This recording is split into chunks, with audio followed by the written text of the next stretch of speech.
Looking for a better way to manage Google Meet? Then check out this quick tip.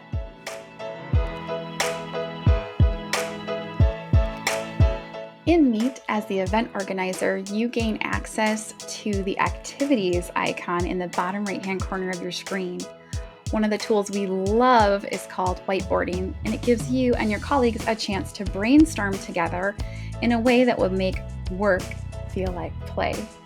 You can access previously used jams or create a new one. Let's pull one open that we've used before and use that as our jumping off point with our colleagues. I'm going to go ahead and select open, and then we're ready to go to begin pulling together everyone's thoughts and ideas in a way that's really fun and easy. Thanks for joining in. While Google Workspace is awesome on its own, it can be even better with Pythian. See you next time.